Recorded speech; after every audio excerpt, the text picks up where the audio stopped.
आज संसद में ईरान को लेकर कोहराम मच गया। विपक्षी दलों ने जहां वॉकआउट किया, वहीं सरकार को विदेश मंत्री को खड़ा करना पड़ा। विदेश मंत्री एस जयशंकर ने कहा है कि वो हालात पर नजर बनाए हुए हैं और भारत की कोशिश है कि शांति से सब कुछ हो। तेल को लेकर वो लगातार नजर बनाए हुए, लेकिन सच्चाई ये है कि तेल $200 प्रति बैरल के पार हो सकता है। सोचिए, जब 60 से $65 प्रति बैरल तेल की कीमत है तो आपको $100 चुकाने पड़ रहे हैं। आप सोचिए, जब तेल की कीमत 200 बैरल होगा तब आपको कितनी रकम चुकानी पड़ेगी। इसी को लेकर पूरी दुनिया में अब कोहराम मचा हुआ है कि तेल का क्या होगा। लेकिन आज संसद में इसको लेकर कोहराम मचा। एस जयशंकर ने क्या कहा है, भारत की क्या है कोशिश, उस पर ही बताऊंगा। आज चुनाव आयोग को काला झंडा दिखाया गया। जी हाँ, बिल्कुल ठीक सुन रहे हैं आप। बंगाल में राजनीतिक मामला एकदम गरमाया हुआ है।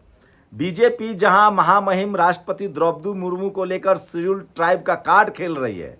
सरकार का कहना है कि ममता बनर्जी ने महामहिम राष्ट्रपति जो आदिवासी समाज से आती हैं उनका अपमान किया है। ममता बनर्जी ने भी एक फोटो जारी करके पूछा है जिसमें साफ दिख रहा है कि आडवाणी जी बैठे हुए हैं, मोदी जी बैठे हुए हैं, महामहिम राष्ट्रपति जो हैं वो भारत रत्न दे रही हैं, तो वो स्टैंड है। तो उन्होंने कहा कि ये अपमान नहीं है, ये भी मामला है। लेकिन सबसे बड़ी खबर यह है कि वहां ज्ञानेश कुमार, अभी भी वहां SIR को लेकर हंगामा है। ममता बनर्जी लगातार धरना दे रही हैं और ज्ञानेश कुमार आज मां काली के मंदिर में दर्शन करने गए थे। फिर क्या था, टीएमसी के समर्थकों ने उनको काला झंडा दिखाया।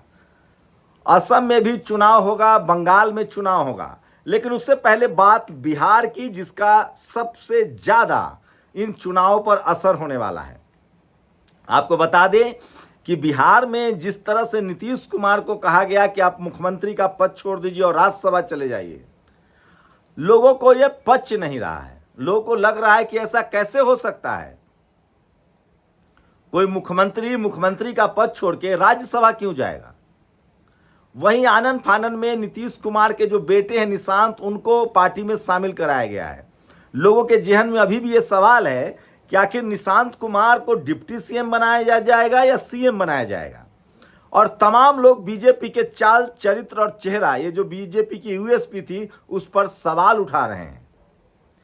तमाम लोग सवाल पूछ रहे हैं कि जो बीजेपी के साथ गया वो गया, और कोई ऐसा सगा नहीं जिसको बीजेपी ने ठगा नहीं। और लोग एग्जाम्पल दे रहे हैं। पंजाब में अकाली दल से गठबंधन था सबसे पुराना, आज अकाली दल सत्ता से बाहर है और बीजेपी वहां तीसरी बड़ी पार्टी बन गई है। पहले नंबर पर आम आदमी पार्टी है, दूसरे नंबर पर कांग्रेस, और तीसरे नंबर पर जो पार्टी है वो अकाली दल चली गई है। शिवसेना महाराष्ट्र में एक दौर था जब बाला ठाकरे साहब के इशारे पर बीजेपी चलती थी और बाला साहब ठाकरे बीजेपी को कमलाबाई बोलते थे। आज स्थिति यह है कि शिंदे साहब को वहां से तोड़ा गया, बाद में उनको मुख्यमंत्री बनाया गया, शिवसेना के 2 टुकड़े हो गए, और जब बीजेपी को बहुमत मिली तो शिंदे साहब बाहर चले गए, जो मराठी समाज से हैं। पार्टी तो शरद पवार की भी टूट गई, एनसीपी। अब अजीत पवार इस दुनिया में नहीं है, सबको पता है। तो शरद पवार की भी पार्टी टूटी, शिवसेना भी टूटी। उसके साथ सोचिए, ये कोई और, इसके आगे की अब बात बता रहा हूं। इसके आगे की कहानी यह है कि बिहार में सबसे पुराना पार्टनर जेडीयू, जिसके नीतीश कुमार मुख्यमंत्री थे, वो 42 विधायक था तो भी मुख्यमंत्री थे, लेकिन आज उनके लगभग 80 से ज्यादा विधायक है, तब भी वो मुख्यमंत्री नहीं है। उनको राज्यसभा भेजा जा रहा है। लेकिन क्या इसमें अभी ट्विस्ट है? क्या अभी खेल बाकी है? क्या नीतीश कुमार कोई और फैसला कर सकते हैं? कहा जा रहा है कि आनन फानन में उनके बेटे को पार्टी तो ज्वाइन करा दिया गया है, लेकिन क्या नीतीश कुमार राजनीति को इतने कच्चे खिलाड़ी है, समझते नहीं है। एक बात तो है कि अब लालू यादव कमजोर हुए हैं, उनकी पार्टी कमजोर हुई है। और याद कीजिए कि अगर 50 सीटें लालू प्रसाद यादव के पास होती या 40 सीटें होती और नीतीश जी के पास 80 सीटें होती तो सरकार नीतीश जी के हाथ में ही रहती।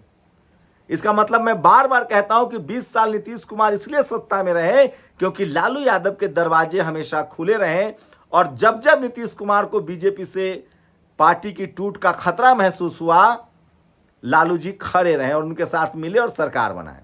लेकिन अब आरजेडी कमजोर है, उसके पास 25 सीटें हैं और 25 और 80 गठबंधन की सरकार बन नहीं रही है।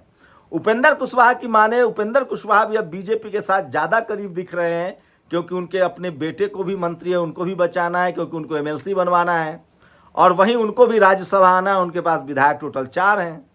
मांझी जी के बारे में कहा जा रहा है कि वो भी कोई राज्यसभा चाहते थे। चिराग पासवान का क्या होगा? चिराग पासवान राज्यसभा भी चाहते थे, 19 विधायक है और मुख्यमंत्री के भी दावेदार हैं।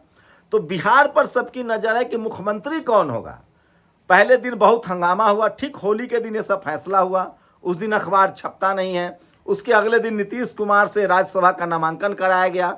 उसके अगले अभी कल निशांत कुमार को पार्टी ज्वाइन कराया गया। आखिर सवाल है कि ये सब जो घटनाक्रम है, उसके बाद क्या कहा जा रहा है कि जेडीयू के नेता जो मनीष वर्मा है वो कहीं दिख नहीं रहे हैं। अभी पार्टी ललन सिंह, संजय झा और विजय चौधरी के कब्जे में है। तो क्या दलित, पिछड़े, अति पिछड़ों की पार्टी, महिलाओं के समर्थन वाली पार्टी जेडीयू के कब्जे पर कब्जा हो गया है? और क्या निशांत कुमार अपने आप को बचा पाएंगे? वो मुख्यमंत्री बनेंगे या डिप्टी सीएम बनेंगे, ये भी अभी साफ नहीं है। ये भी साफ नहीं है कि बिहार का मुख्यमंत्री कौन होगा। बिहार का मुख्यमंत्री क्या सम्राट चौधरी बनेंगे, जो कुशवाहा समाज से आते हैं, ओबीसी समाज से आते हैं? बिहार के मुख्यमंत्री क्या नित्यानंद राय बनेंगे, वो भी ओबीसी समाज से आते हैं? क्या बिहार का मुख्यमंत्री बीजेपी अपने कोटा से किसी अति पिछड़ा को बनाएगा? ये भी अभी क्लियर नहीं है। या बीजेपी बिहार में कोई सवर्ण मुख्यमंत्री, जनरल कैटेगरी का मुख्यमंत्री देगा, ये भी पता नहीं है। क्या इस देश में एक भी शेड्यूल कास्ट के मुख्यमंत्री नहीं है? तो क्या चिराग पासवान को मुख्यमंत्री बनाया जा सकता है? ये सब सवाल हवा में तैर रहा है, जिसका कोई जवाब देने वाला नहीं है और किसी को कुछ पता नहीं है कि बिहार में चल क्या रहा है।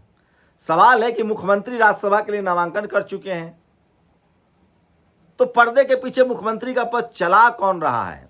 मैं फिर कह रहा हूं, जो भी घटना हो, कई बार आपको लगता है कि इन घटनाओं से मुझे फायदा है, बाद में नुकसान भी होता है। अमेरिका को भी बड़ा गुमान था एक समय कि दुनिया उसकी मुट्ठी में है। वो जब चाहे जिस पर चाहे हमला कर देता था। उसे कभी गुमान नहीं हुआ कि कोई ईरान भी उसके रास्ते में खड़ा हो सकता है। और सोचिए, पिछले 50 सालों में लगभग 3.5 करोड़ लोगों की हत्या करने वाले अमेरिका के सामने अब ईरान पत्थर की लकीर बन के खड़ा है। क्या बीजेपी की भी स्थिति यही हो सकती है? असम में चुनाव है, बंगाल में चुनाव है, तमिलनाडु में चुनाव है। ये वो राज्य हैं जहां ओबीसी का भी आंदोलन बड़ा हो चुका है। कहते हैं बंगाल में मंडल और महतो की बड़ी संख्या है, गुजरात में पटेलों की संख्या है, उड़ीसा हो 35% की आबादी तो झारखंड में महतो समाज की है, यूपी में कुर्मी समाज की बड़ी संख्या है।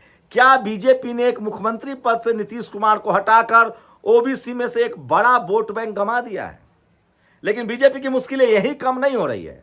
संसद में उसे कंप्रोमाइज्ड प्रधानमंत्री कहा जा रहा है। विपक्ष जो है उसके तेवर कड़े हैं। राहुल गांधी कह रहे हैं कि प्रधानमंत्री ने अमेरिका के सामने सरेंडर कर दिया है, चाहे वो ट्रेड डील हो। सोचिए, उसके बाद अब धीरे धीरे ही सही सिंपैथी जो है वो सब ईरान की तरफ जा रहा है। तो मैं फिर कह रहा हूं, जो अमेरिका को गुमान था वो ईरान ने तोड़ दिया। और क्या बीजेपी को नीतीश कुमार के साथ ये खेल करना महंगा पड़ेगा? आखिर क्या मजबूरी थी कि निशांत कुमार से बयान दिलवाया गया कि पापा ने जो किया है अपनी मर्जी से किया है? सवाल किसने पूछा था? जरूरी क्यों थी? कभी कभी कहा जाता है कि सफाई वही देता है जिसके नियत में खोट होता है। तो क्या नीतीश कुमार को कोई मजबूरी है? कौन सी ऐसी मजबूरी है? और कौन ऐसा शख्स होगा आज के समय में जो मुख्यमंत्री का पद छोड़ के राज्यसभा ज्वाइन करेगा? हमने मनोहर पर्रिकर का भी दौर देखा है, जब उनकी तबीयत बहुत नासाज थी, उसके बाद भी वो मुख्यमंत्री थे। मुझे लगता है बीजेपी ने बहुत बड़ी गलती की है। और इसी बीच अखिलेश यादव ने कहा है कि देर सवेर ही सही, अगर मुख्यमंत्री नीतीश कुमार हमारे साथ आते हैं तो हम उनको प्रधानमंत्री बनाएंगे फिर से 2029 में। सबको पता है 2024 में अगर नीतीश कुमार इंडिया गठबंधन के साथ होते तो वो आज प्रधानमंत्री होते। बीजेपी बाल बाल बच गई थी। कहां 400 पार का नारा था और 240 पर सिमट गई थी। मैं इसीलिए कह रहा हूं, राजनीति में कब ऊंट किस करवट बैठेगा किसी को पता नहीं है। मैं फिर कह रहा हूं, नीतीश कुमार को अभी चूक गए ये मानना खतरे से खाली नहीं है। लेकिन एक बात तो है, हार्दिक पटेल कहते हैं कि कुर्मियों की आबादी 27 करोड़ है। उड़ीसा हो, बंगाल हो, असम हो, बिहार हो, झारखंड हो, यूपी हो। यूपी में 8 सांसद हैं कम से कम कुर्मी समाज के। कहीं बीजेपी को ओबीसी छिटक न जाए। और यूजीसी ने और तेल में, सोचिए यूजीसी ने और वो काम कर दिया, नमक जले पर नमक छिड़क दिया है। यूजीसी से ऐसे ही ओबीसी नाराज है। अगर यूजीसी को रोल बैक नहीं किया गया, यूजीसी को नहीं लाया गया यूजीसी गाइडलाइंस को, तो ओबीसी का वोट तो बीजेपी भूल जाए। शायद यही वजह है कि जनरल कैटेगरी के प्रोटेस्ट को बीजेपी होने नहीं दे रही है, क्योंकि यूजीसी के लोग, जितना जनरल कैटेगरी के लोग उतरेंगे सड़कों पर, ओबीसी उतना एकजुट होगा। मैं फिर कह रहा हूं, लोकतंत्र है, लोकतंत्र की चक्की महीन पीसती है। देखते रहिए नीतीश कुमार का असर अगर बंगाल चुनाव और असम चुनाव पर हो जाए, तमिलनाडु के चुनाव पर हो जाए, तो अतिशयोक्ति नहीं होगी। मैं फिर कह रहा हूं, नीतीश कुमार के साथ जो हुआ है, अब सोशल मीडिया का दौर है, आप खबर न दबा सकते हैं न छुपा सकते हैं। तो संसद में गहमा गहमी का माहौल है। संसद का सत्र में आगे क्या होगा बताऊंगा, लेकिन मैं फिर कह रहा हूं, भारत में राजनीति इतनी आसान नहीं है। बड़ा देश है, डाइवर्स सोसाइटी है, हर जाति धर्म के लोग रहते हैं। भारत में कम से कम किसी का अपमान करके आप राजनीति नहीं कर सकते हैं। अपनी राय जरूर दीजिए। शुक्रिया। दस्तक की आपसे गुजारिश है कि अगर इसको बचाना चाहते हैं तो नेशनल दस्तक को सब्सक्राइब करने के लिए रेड कलर के सब्सक्राइब बटन को दबाएं, फिर बेल आइकन की घंटी दबाएं। नेशनल दस्तक को बचाने के लिए बहुत जरूरी है कि हर खबर को शेयर करें, लाइक करें, कमेंट जरूर करें।